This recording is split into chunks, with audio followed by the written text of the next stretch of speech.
Hello, everybody, and welcome to Professor P's podcast.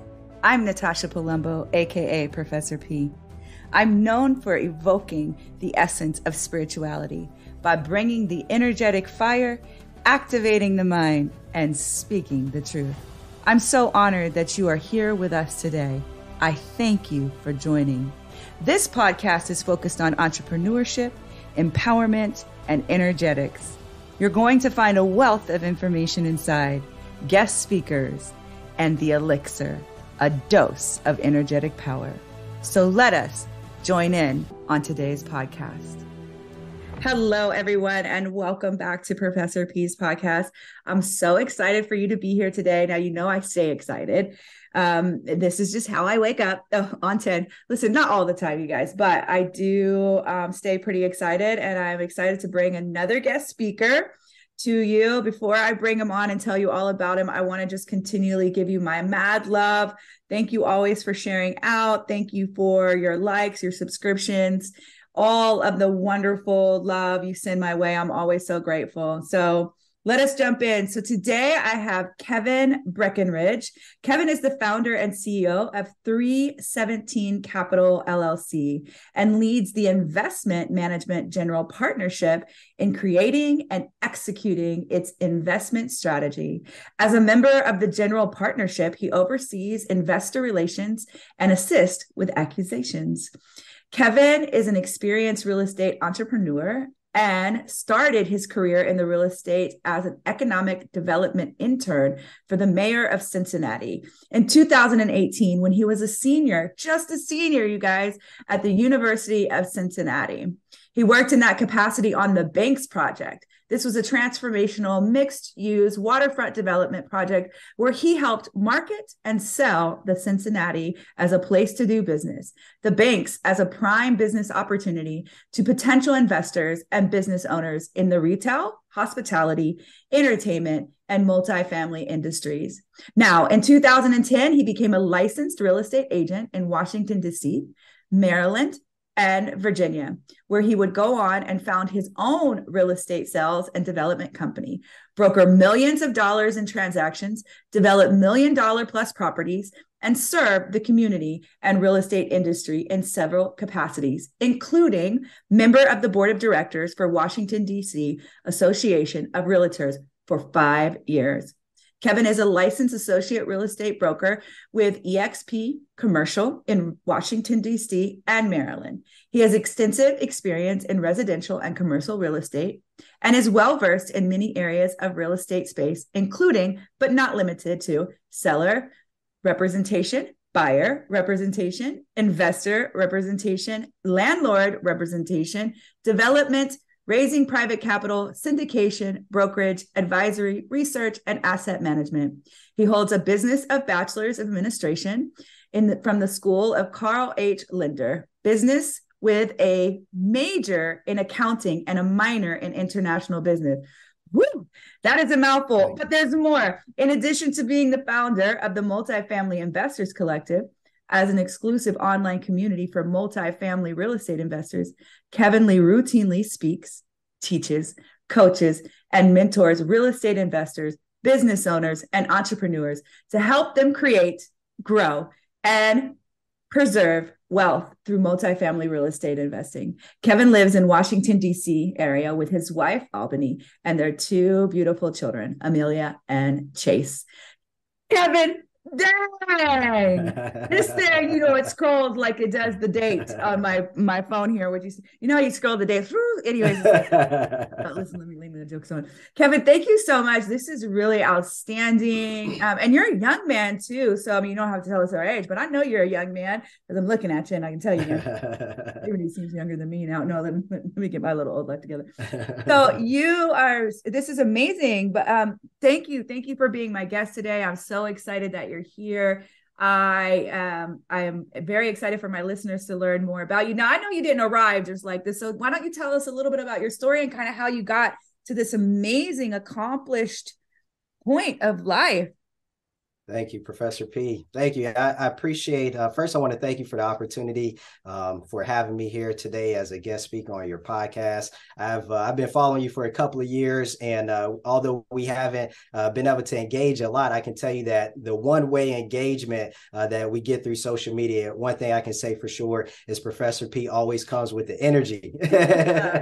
Always comes with the Facts. energy. Yeah, absolutely. So thank you for the opportunity to be here. And My thank you honor. for, yes, thank you for reading that bio. I'll tell you that even, I would have been happy if you would have just said, Kevin is happy, he's alive, and he's healthy. That would have been enough for me. That's how precious, life is. So I Yes. appreciate the fact that you were able to read such an illustrious bio. And it feels good to hear you, read it, because we oftentimes don't give ourselves enough credit for the We things don't. that we do.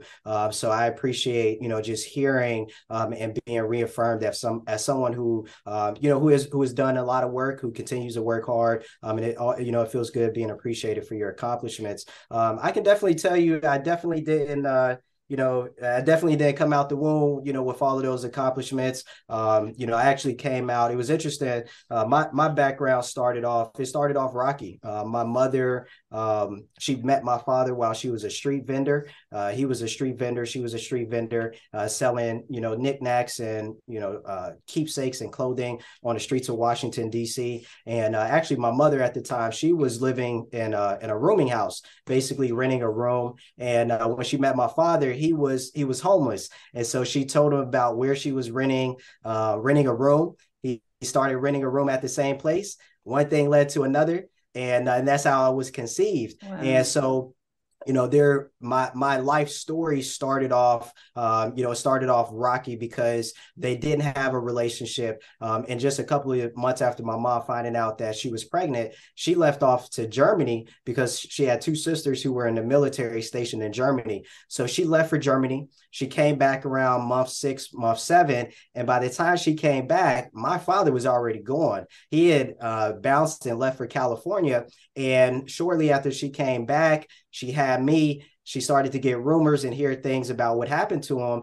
And she heard that he actually died while he was in California. So to this day, I still don't even know if my father is alive, because the Wow. story that she was told and how she found out has never been confirmed or really corroborated. So to begin my story of just started out rocky, and that theme, that confusion, that lack of identity, is a storyline that has been consistent throughout my life, and has presented a lot of challenges. And I'm sure we'll get to that. But I say all of that to say that it was that type of environment that led to just the hunger and the motivation and the Mm-hmm. desire to be something, to do something, to become someone, and to be able to create an environment, a more stable environment, a more clear environment, and one where, I would be able to have a family, I would be able to have kids, and my kids would know who I am, and my kids wouldn't grow up, homeless, and wouldn't grow up without, a strong foundation. So that's basically, the impetus for how I got to where I am today, just having that hunger and that motivation to create change. Wow. That is so incredible. That is an incredible story. Thank you for being so open and sharing it with us. So, okay, how long did you go to school for? Yeah, so I went to school. I was in college for about 5 years. Yeah. I went to a school called Youngstown State in Northeast Uh-huh. Ohio, and Okay. I I know was an that. athlete, and that was really Okay. the only reason. That you started, huh? Yeah, that's pretty much the only reason why I went to school. It wasn't that I didn't have the academics or the intelligence. It's just I didn't have someone pushing me to say, "Hey, you need to go to school. I'm going to make sure that you go to school." And so I had a track coach, who, Coach Braddix, if he ever listens to this, any opportunity I get, I thank him for, being one of those people who stood in the gap and was like, you know what, you're special. You Mm, need to do something with your life. And so he made sure that I not only had the opportunity to compete at the next level, but he made sure that I had the education that, would be on the other side of competing. So I went to a school called Youngstown State for a year, ran track there. I didn't like the school too much. I didn't like the environment. It was too small. I wanted to get back closer to home. So I transferred to the University of Cincinnati and did 4 years, 4.25 at University of Cincinnati, and graduated a total of 5 years later. Nice. Now, entrepreneurship is one hell of a journey. Yep. Listen, how has it been for you? I mean, tell us, how has it been? How was it starting, and kind of where you're at now today? I mean, what do you want us to know? What do you want us to know that's so important? Yeah, so that's a great question. I absolutely love entrepreneurship. I love talking entrepreneurship. I love the journey of entrepreneurship. I love everything about entrepreneurship. And I'll give you a brief background on just my trajectory into entrepreneurship, because I think it's always important that people, kind of hear how people fell into entrepreneurship. Yes. For me, I was a natural entrepreneur without knowing that I was an entrepreneur, because I did not have a lot of exposure to entrepreneurship. And I told you, my mom was an entrepreneur as a street vendor, but that wasn't something that she talked about. By the time I came of age, she didn't talk about it. It wasn't an aspect of her life. So it wasn't something that I knew was really kind of in my blood. So I started out, classic story. I was cutting grass. I was shoveling snow. That was kind of like the early days of entrepreneurship, but I didn't look at it as entrepreneurship. I was just making money. I was trying to make some money. And then I think in college, it just didn't register as entrepreneurship. I really didn't even know any business owners. I didn't know any business owners, didn't know any entrepreneurs, so I was very ignorant in that respect. And then my first year or first summer after high school, I started a landscaping company. But again, that was just to make some money. I was borrowing tools, borrowing a lawnmower, borrowing a shovel, getting the lawn bags. And I was doing that. But I was like, you know what? Cutting grass and all of that, I like doing it, but this isn't something, that I see myself, really turning into anything. So fast forward to actually my senior year of college. At that point, that's when I started to kind of entertain, okay, what am I going to do as a career choice? Time everybody was, they were positioning for that post-college employment, and just about everybody, their mindset was, I'm going to go out and get a job, right? You go to school, you get a degree, you're coached to get a job. So I'm doing on-campus interviews, I'm meeting with employers, I'm going to networking events, I'm wearing my one suit to every event, I had my one suit. It was a good suit though, it had a nice plaid pattern. I look good, but I was wearing that to everything. I was, handing out the business cards, putting together the resume. But I started to also think about, well, if I don't get a job, what are some things that I would like to do? And up until that point, I had a lot of experience doing event planning, planning parties for fraternities, planning meetings and things like that. And I just had a passion for bringing things together and watching people come together and all of the different components that come into that, and watching the end result where you have this event, people have a great time, whether it's for a cause or whether it's just a party. And then, everyone goes their own way, but there's just that collaborative effort of bringing all of these different pieces together and making something happen. So I started to entertain the idea of becoming an event planner. So me and a couple buddies got together and we were like, you know what, let's start throwing parties. So that was when I officially started my first company. And the name of my first company was Legacy in Motion. And it was the name of now I know a lot more about naming companies and branding and things like that. But I named the company Legacy in Motion because at the time, I had gotten to a point where I realized that for me, my life was, it was this story that was always in motion, and I was, blossoming as a person. And the more that I discovered myself, the more, I became conscious of the importance of creating a legacy, but then also the importance of not getting stuck in any particular phase of your legacy. It's always evolving. So if there is a difficult time you've been through, it doesn't mean that's where you stop. And I knew a lot of people who had a life experience and they got stuck there, right? And it impacted their legacy and their ability to add on to their legacy. So I just had this idea of, hey, legacy in motion. So anyway, we started this company. We started throwing parties around the city, very successful. We were making a lot of money at the door, cash money at the door, you know, right. Cash money at the door. Bars were being bought out. We were bringing in live DJs and stuff like that. But I learned something very quickly. I learned that the entertainment business, at least in that respect, was not a business that I wanted to be a part of because it's a darker underworld, right? Ooh, yes. It's a darker underworld. I had to bring on some of my buddies who played college football for the school to come on as bodyguards to man Security. The door. Right, to man the door. We had to worry about who was collecting the money at the door. Yeah. Then we had the politics with the bar. Then you had the potential for violence and trying to protect people coming and drinking and all that type of stuff. So we did that for about 6-7 months and had a great run at it. But I was still in the mindset of corporate America. At that point, too, I had actually started the internship that you had mentioned in my bio. So I was thinking more along the lines of, I'm going to get a good job. And instead of the question being, hey, is entrepreneurship and, starting an event planning business and being an event planner, that kind of fell to the wayside as I got deeper into working with this internship. And then at that point, the question for me was, well, do I want to work in government or do I want to stay in corporate, or do I want to go in corporate and be business because my major was in business. So that's kind of like the early days of how I got started with entrepreneurship. That is crazy. From throwing parties to and did you ever throw any house parties? Because now you're throwing houses out to the market. Listen. Man, I'm telling you. That's how I got started. I was a frat boy. I was going to say, because you were a frat, so you had house parties. You were absolutely. House parties to selling houses. Listen, absolutely. It's so funny right now.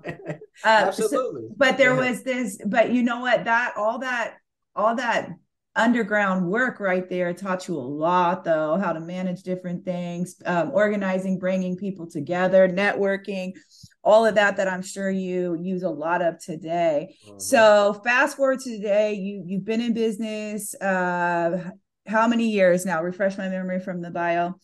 How many years now? Yeah, absolutely. Technically it's been over 12 years now. Okay. And of course, in that 12 years, there's the true stories of entrepreneurship. And I can definitely get into that, in more detail. But yeah, it's been over 12 years since I really started that, trajectory of saying, okay, I'm doing this business thing. I'm working for myself. Let's move forward. Let's move forward. And the true stories of entrepreneurship is that it's a roller coaster ride. Yes, ma'am. Yes, ma'am. They don't understand. Yes, it's one hell of a ride, isn't it? Yes, ma'am. It's ups and downs. A lot of turbulence. Yeah, a lot of turbulence. With a lot of turbulence. It's not for the weak-hearted, the weak-minded. Absolutely, or those who have thin skin. What's some of the things you endured over this last 12 years? Some of the ups, some of the lows. Tell us about a couple of them. Yeah, absolutely. So, I'll start off. I'll tell you one of them, and this actually one I think is very important for any entrepreneur, is the importance of having and developing the clarity of vision. The clarity of vision. Write that down, all my students. I hope you are taking notes, because there's some notes coming. I can feel them right now. Write it down. You're going to walk away with homework today for sure, everybody. The clarity of the vision. I love it. Yeah, talk that out. Yeah, absolutely. The clarity of vision and the importance of having clarity of vision. And you got to have clarity of vision for yourself as a person, as a human, as an individual. And you also have to have clarity of vision for your business. And there are certain things that you can do to develop that clarity and to articulate that clarity. And yes, it's a process and it changes over time, but the importance of clarity and having that vision is what is going to ensure that you are taking the proper steps and that you are taking steps that are in alignment, right, with that goal, with that vision, vision with that clarity. And if you don't have that clarity, right, you're going to be driving down a road. You're not going to be able to see the signage that's telling you, hey, your exit is in 2 miles, right? And you're going to drive past that sign. You're going to miss the exit, and then you're going to have to make that U-turn, right? So clarity of vision is extremely important. And just to kind of give you, just a brief lesson in that, one thing that you can do is you have windows of vision and windows of clarity, and strategic. When you talk about strategic planning, you can have a strategic plan that reaches out, 100 years, 50 years, 25 years. But if you stay in kind of like that 10 to 20 year window, you're going to have kind of a vague vision of what you want your enterprise to be. You'll have a lot of ideas, but you may not have crystal clarity. But as you start to back up from 10 years and you get down to that 3 to 5 year window, you're going to have a lot more clarity about what it is you want to accomplish. And then from that 3 to 5 year window, if you can get down to what your 1 year picture is, like what do you want things to look like a year from now, then you're able to order your steps over the next 12 months. And there's some great books that are very helpful in helping you articulate that and ask the different questions that you have. But I know a lot of times, especially as entrepreneurs, one of the at least for me, one of the challenges that I've had to be disciplined about is, as an entrepreneur, we like the idea of freedom. Right? We like to be free. We like to have control. We may not necessarily like to follow all of the rules, because that's kind of like, you get into corporate America and you feel like, you're being compressed. And so you feel like you don't have as much freedom and control.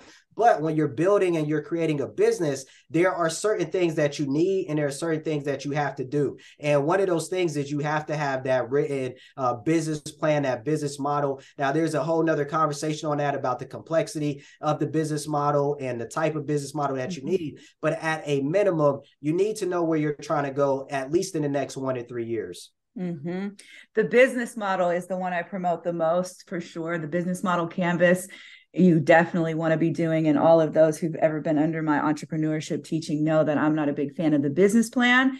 I am a fan of execution. Execution is worshipped. That's Eric.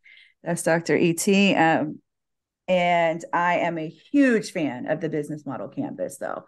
And it is essential in all business planning, especially in startup. What's a book, though? So I love books, and I love some books. And those who know me know I love books. I just got me some new books. What's the book? What's a book? Do you know of a book you can share with my listeners? What is it for that clarity? Because people struggle with clarity, and you're probably somebody could reach out to if they're looking for clarity. You could help them with clarity, because I know you coach, you consult, all those kind of things. So because sometimes we need to look out to people and be like, hey, can you help me bring some clarity? I have coaches, I have mentors I go to help me with clarity. But what's the book? Tell me about the book. Absolutely. There are a couple books, and I'm trying to remember all of them. One of them, there's a book by Brian Tracy called Goals. That one is an excellent book on goal setting, and he talks about business planning, but creating your goals in a structured fashion, because goals help develop that clarity. Another one that I read last year is the 12-week year, I think it's called. Wow. The 12-week year is good. And the 12-week year, that one actually helps you create a system behind your year and how you approach systemizing your goals. Another one, and this is an entrepreneur's Bible. And this is actually the one that, got me started on making sure I created a more systematic approach to how I went about my year and planning and prioritizing not just your year, but also your quarters. And this is an entrepreneur's Bible for me. It's called Traction by Gino Wickman. Absolute gold mine. Traction. Traction. By Gino. By Wickman. Gino Wickman.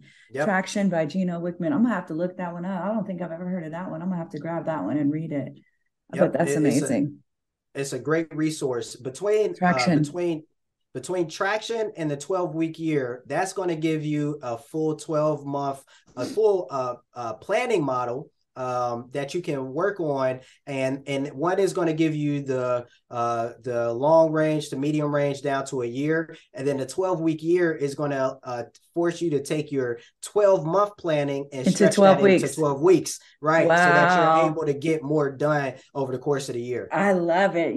Being a lion, I love that. I love it. Let's get that word. Okay, so the clarity is a big piece, clarity of vision. That was kind of one of the highlights of you, like really being able to be clear with your vision and thriving in that. What's some low points that you've hit along the journey?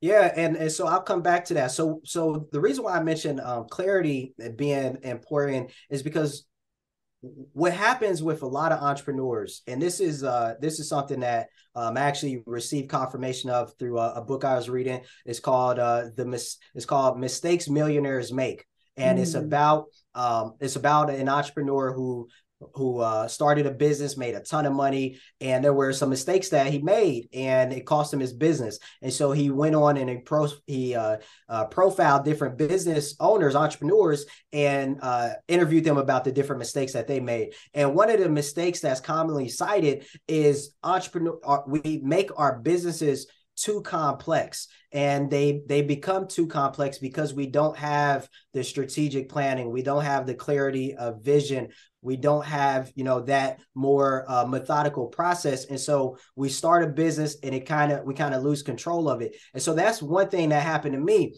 I started my business, and I started out as a real estate agent. Then I started doing wholesaling. Then I started working with certain types of business clients, and then I became a broker, and I started bringing agents in, and I wanted to cut out my brokers, so that's why I became a broker, and I started doing all of these different things, right? And it was great for a while, but what happened is the business became more complex than I was equipped at the time to be able to handle and manage the business. So on the front end, when we talk about starting a business, there's the part where you start bringing in clients, right? You're making money, you're running a business, but then there's the operations, there's the administration, there's the marketing, there's the sales, there's the building of the business into an actual business. So that once I started getting through those stages of growth as an entrepreneur and as a business owner,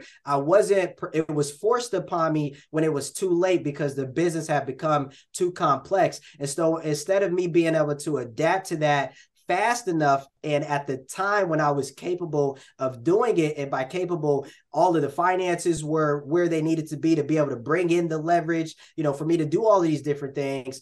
That's when I basically got to a point where I became paralyzed by the business because it was too complex. I was too far stretched. And so then things started falling through the cracks. I wasn't able to service my clients at the same level that I knew they needed to be serviced, things like that. So that created a situation where I got to a point where I was so overwhelmed with the business, I became burned out, right? And that burnout started happening when I was, I had a whole lot of stuff going on, and I had to start stepping away from, and I had to start stepping back, and I had to literally put the brakes on the momentum that I had, built up, because I had become so overwhelmed and I had become so stressed, and and I had to figure all of this stuff out. And I remember it got to the point where I was having conversations with people, and this was the first time I think in my life where I was really engaging in conversation with people about how to manage the level of stress that I was under, and then hearing stories from other entrepreneurs about how, older guys like having heart attacks because of the stress, that they were under from their business and their inability to manage the stress and to cope with the stress and to have mechanisms in place and stuff like that. So it opened up a can of worms of just, things that started happening in my life, things that started happening in my business. And the only thing that I could do is I literally had to step back. I had to retreat, and I had to start to close everything down so that I could find that clarity to be able to move forward. Wow. You were zooming, but there were other pieces of your infrastructure that was not strong. and you had to come back down. That's why it's so important. I tell people all the time, I'll be like, your infrastructure, you have to focus on your infrastructure. You can't build a building, everyone. I want you to think about this. And also the infrastructure of a building is so important. And also the deeper you go in the ground, the higher the building can be built. This is so important in architecture to understand, is that the deeper you grow with the infrastructure, okay, you got to go. So if you're planning to go high and you're planning to build big, you must dig deep. You've got to dig deep, and you've got to be able to focus in on your infrastructure, because if your infrastructure is right, you can build. And you can build and you can build and build and build. So that's what you did. You kind of went up there and then you went down. That's why I tell people entrepreneurship is not for the faint of heart. It's one hell of a roller coaster. And you have to have a lot of resilience. And there is a reward in resilience. So why don't you talk to us a little bit about resilience and the reward of resilience? Yeah, absolutely. And I'll just mention this. You had mentioned the infrastructure. Depending on one thing I love about entrepreneurship is it exposes you for your weaknesses. And as you learn about where you're weak, where your skills might be lacking, you can develop that, you can bring people in, whatever the case may be, but it helps you learn more about yourself. So, when I hear you say infrastructure, one of the things that was lacking for me is I didn't come up in corporate America. A lot of my business skills post-college, almost 100% came through entrepreneurship. So it was a lot of learning on the job. But for anybody listening, when you talk about infrastructure, one of the important things is learning as much as you can about systemization, doing things by processes, step by step, even learning how to document that, learning how to explain that stuff to other people so other people can do it, being teachable and being coachable, but also being comfortable teaching and coaching other people. So when you talk about that infrastructure piece, there's a whole, skill set behind infrastructure and what that looks like. And then also understanding business structure and corporate structure and organizational structure so that you understand what the infrastructure of a business looks like on the inside. Yeah. I tell my listeners all the time, and I tell people, teach you, everyone, this is my saying. This is something you'll hear me say time and time again. Success is not a secret. It is a system. It's a system. Everything boils down to a system. And it's really important that you understand the system and you understand your system and you understand how you work too as a system, how you can better your system. And you don't have to cookie cut systems. Systems aren't cookie cut. You get to go and learn about all kinds of things out there and bring it in and work that system. But systems are so important and they will definitely benefit your business and help you so much. You're not going to do this without a system either. And you need a system from the moment you wake up to the moment you go to sleep. Like as much as you can dial in systems, this is so turtle behavior. And I've got the littlest turtle you've ever met in your life. But listen, I do believe in the systems and I do try to work them the best that I can. And I encourage people that, success is not a secret, not at all. It's simply a system is what it is. Right. So I know that is true. And you get, and having people a part of your, your team is really important. So, but it's a lot of resilience. There's a lot of resilience here. There's a lot of this, and there's a great reward in that. So just bring us back to that. Bring us back to like resilience and what it means to you and how you've been rewarded by resilience. Yeah, absolutely. That's a great question. It's so many, man, just so many times where just showing up every day, when we talk about resilience, one of the things that I want to stress is the importance of just showing up every single day and taking life literally day by day, no matter how difficult things may get for you, no matter how bleak the picture or how cloudy the vision. It's important that you get up and you show up and you live life one day at a time. When you talk about resilience, there's nothing that's going to be more enduring and more empowering for you than your ability just to show up today and then get up tomorrow and show up tomorrow. But in terms of the reward of resilience, I'll tell you this. This is a story I actually haven't shared a lot. And one of the reasons why I'm going to share this is because Professor P told me on our last call that I got to be bold and I got to be unapologetic. I got to be bold. And I might have said that. I might have said that. I might have said a whole lot of things. And he was like, oh my God, who really are you? Listen, I'm coming back for more. Listen, yeah, I did. You bold and unapologetic. Yes, let's go with the bold and unapologetic. Absolutely. Bold and unapologetic. So when I was telling you the story about, my entrepreneurship story, when I started to pull everything back, as an entrepreneur, I was writing my own checks, right? I paid myself. You know what I mean? I paid myself. But as I was pulling things back, I had to, one, I was trying to figure out, okay, how am I going to move and navigate forward while also dealing with the trauma, right? We talked about trauma on our last call, but dealing with the trauma of what was happening in my personal life, the trauma of what was happening in my business, and being at the front end of that trauma, right? Because when you're at the front end of it and you're going through it, there's a whole process of processing and healing that you have to go through. So on the front end of that, in the short term, the only thing I could figure out to do is like, all right, well, I still need to make sure I'm making money. I've got money coming in. I still need to stay flexible, et cetera, et cetera. So I started driving Uber. And at that time, I never, I'm making great money, right? Great money, right? Paying myself. But I had to humble myself and make sure that I still had income coming in. So long story short, I started driving Uber. There was like a 2-year stretch where I did this, right? And over the course of that 2 years, I did over 10,000 Uber rides, right? I gave over 10,000 Uber rides. And every day, I was getting up and I'm like, man, I don't want to do this. I don't want to do this. I don't want to have people in the back of my car, belittling me, talking to me, threatening me, you know what I mean? All these different things that happen, it's crazy what happens to Uber drivers. And, people automatically assume because a person is an Uber driver, they have nothing else going on, right? They don't have any qualifications. They ain't got no skills. They don't got no business. They don't have no family, right? And so how they treat that person, one speaks a lot about people, right? How you treat people you don't know.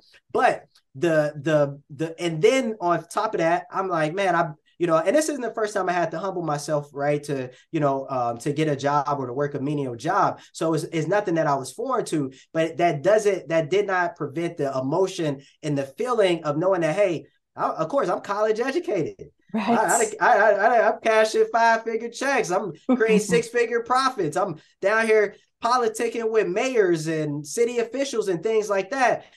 But here I am driving Uber, and I'm driving people around the region, right? So there was a humility factor in there, and getting up every single day, driving Uber while still trying to figure out things with my business, still putting on a suit and tie when I needed to, et cetera, et cetera. So going through that every single day. And before I knew it, I had done like 4,000 trips. Then before I knew it, I had done like 5,000. Then before I knew it, I'd done like 6,000, right? And I'm just literally like, this is mind-boggling to me that I would watch this trip count go up. And just to kind of give you an idea, you're talking about, you might do 10 to 20 trips a day. You might, it depending on how many hours you're out there, you might do 5 a day, you might do 10 a day. You might do upwards of 30 a day, right? If you're doing like a whole 16-hour shift. Sometimes I was out there so long that Uber told me I had to go home. That's how much I was driving some days, but I was still working on my business. I was still grinding. I was still gritting my teeth, right? I was still powering through the embarrassment. I was still powering through the emotion. I was still powering through the trauma. I was still powering through trying to figure out, how am I going to unwind all of this stuff and move forward? So anyway, fast forward to, 2019, at this point, I'm pushing up on 10,000 trips, right? And somehow I found out about Coach Ficklin. And at that point, I was like, all right, I've been doing the speaking thing. I knew I had a talent for speaking. I knew I wanted to get paid to speak. So when Coach Ficklin, when I saw his program, I signed up, I grinded it out. I paid the $1,000, for the program, and went through that program in the spring, and then went to Atlanta, I think at the beginning of June in 2019, right? So I get to Atlanta. I'm staying in a hotel. I'm like, man, at this point, it had been a good 6 months to a year since I had really been, shaking and moving. I had closed everything down so tight that literally I was Ubering. I was working through my business issues, trying to gain that clarity, but I wasn't wearing a suit every day. I became a taxi driver. I wasn't dressing every day. I wasn't shaving every day. I made my facial hair was overgrown. I no longer care what I had on. I became an Uber driver, right? Wow. And that's a whole nother conversation about, that's a whole nother conversation. Who you become and the title, exactly, identity and titles and things like that. But I had become the taxi driver. I become the Uber driver. So when I got down to Atlanta, it was a great opportunity for me to clean up again, right? To shave my face, to put on some nice clothes, to dress nice and everything. So fast forward, yeah. I'm in Atlanta for 2 days. I'm in the hotel. I'm like, man, the reward of resilience, right? I'm finding my way. I'm finding my way again. I'm gaining that clarity again. I'm in this environment with other entrepreneurs again. Yeah. And I'm 9,000 trips plus in the Uber, right? But let me go back real quick.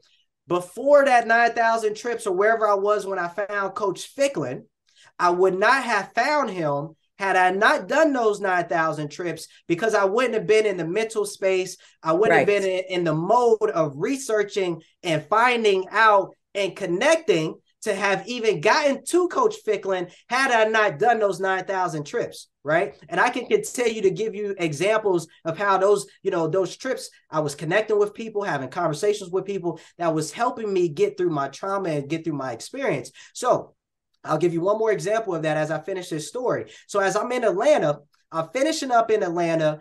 I'm, Coach Ficklin, he made the pitch, for his coaching program. I wanted to sign up. It was going to be a little stretch for me financially, but I knew I wasn't at the point of clarity yet to sign up with him to, have that takeoff where I needed, because I was close, but I wasn't at the point of clarity that I needed to be able to say that, what, this makes sense. But anyway, as I'm leaving Atlanta, I got a 6 a.m. flight out of Atlanta. And I get up, it's 3:00 in the morning. I'm looking at the proposal that Coach sent over, I'm processing everything. And then I call my Uber, right? It's going to blow your mind. I call my Uber. And every time I take an Uber, the first thing I look to see is how many trips has this Uber driver done, right? I look and see. So on my way back, I'm getting ready to go back to DC. I'm complaining. I'm like, man, this felt so good. This felt right. This is, being back in my element, being back in my environment. I love the city of Atlanta. I love entrepreneurship. I love talking. I love doing all of this stuff. But man, I got to get back to the grind, and I got an Uber tomorrow. You know what I mean? It's the reality. Right. I got an Uber tomorrow, but I'm complaining. And I'm not appreciative of where I am at that point in time. And so I call my Uber driver. I go downstairs, I hop in the Uber, I check the amount of trips that this Uber driver has done, and this lady pushes 16,000 Uber trips. I said, wow.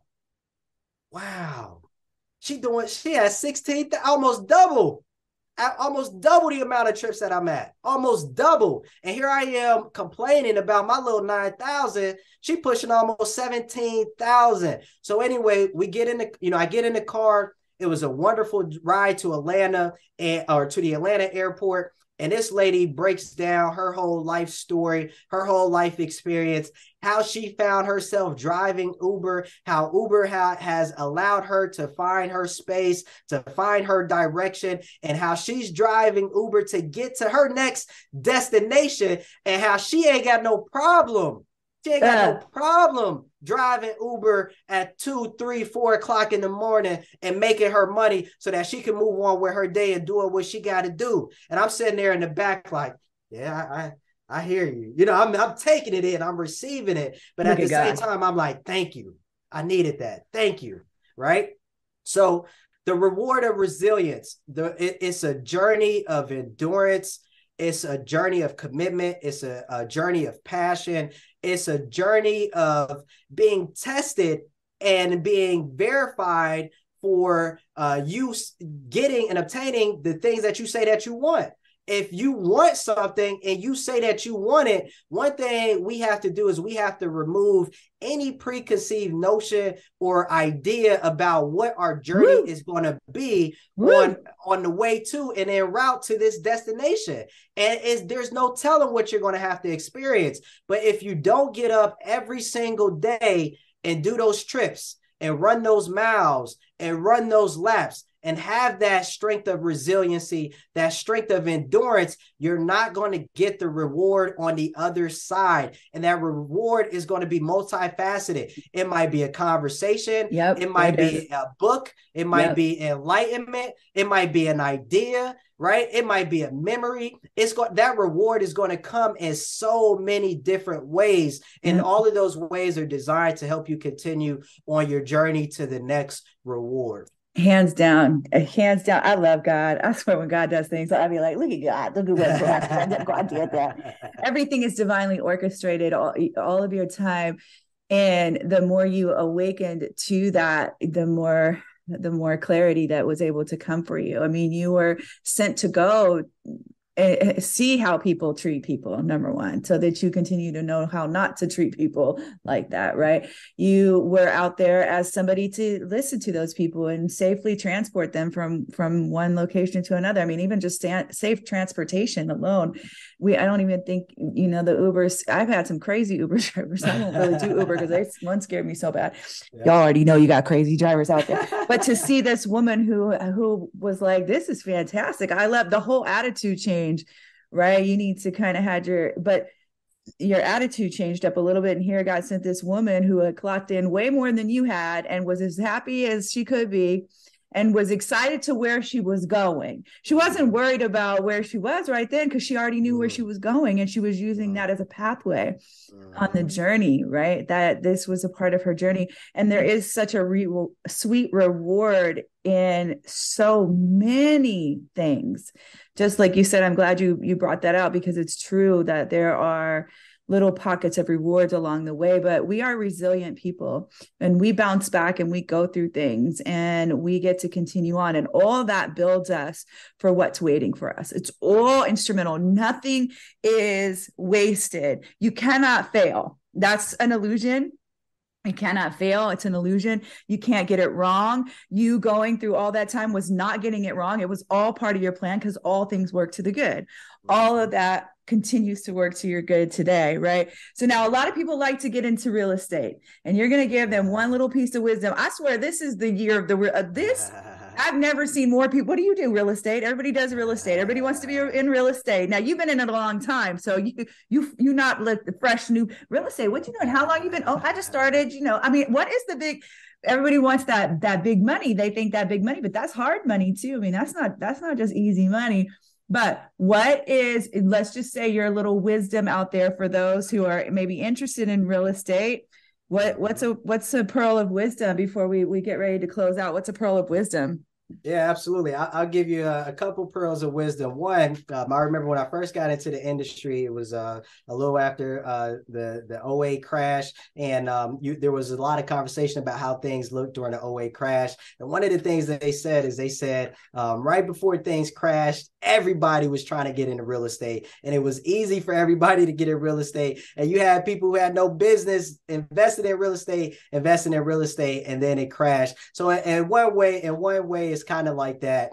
You have it's the excitement of industries, the excitement of opportunity, goes on this emotional thing. If you look at crypto last year, and everybody was buying crypto, and usually when everybody's doing it, that's when the excitement has reached a peak, and then you're going to have this this downward trend and kind of wash some people out. But I say all of that to say also too, real estate is extremely important. I think it should be a part of everyone's portfolio. Just know that real estate is a very, very, very vast industry. If you think about it, everything that we touch, even the ground that you walk on, the street that you drive on, the sidewalk that you walk on, everything is real estate. So there are so many different ways to get into real estate, to make money in real estate. But I definitely think that real estate should be a part of everyone's portfolio, even if it's just a personal home. Now, in addition to that, it's hard work. It's hard work. It's risky. You may lose some money. You probably are going to lose some money. But if you are in it for the long haul, and by the long haul, you are willing to commit yourself to learning this investing strategy over the course of your lifetime, then find the niche that makes sense for you. Commit yourself to that niche, self-educate as much as you possibly can, be willing to lose money. If you lose money, get back up, get back on the saddle, but also be, very conscious of what your risk tolerance is. And again, there are a lot of different ways to invest in real estate. You can also invest actively versus passively. So just kind of find, what your ultimate goal is. And then from there, just continue to self-educate yourself. There are a lot of different resources, some cheap, some free, some, highly expensive. Just start slow and move your way up. If you're going to invest at a very high level, try to invest with the most credible resources that you can. But real estate is a great vehicle, but it's no, one size fits all for sure. Yeah, no. And your number one investment is what? In terms of what?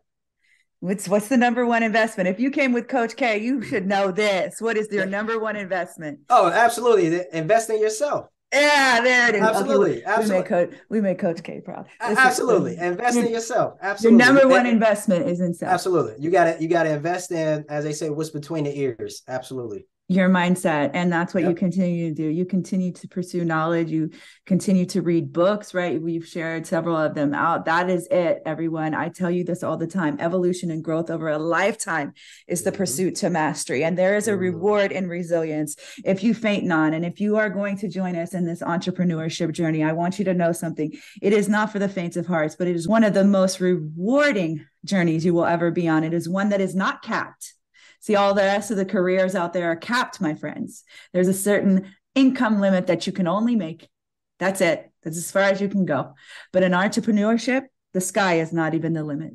Please understand that. Kevin, thank you so much for joining us. Where can they find you if they want to connect with you? Where can they connect with you? I'm going to make sure I put all that in the description, but tell them where they can connect with you.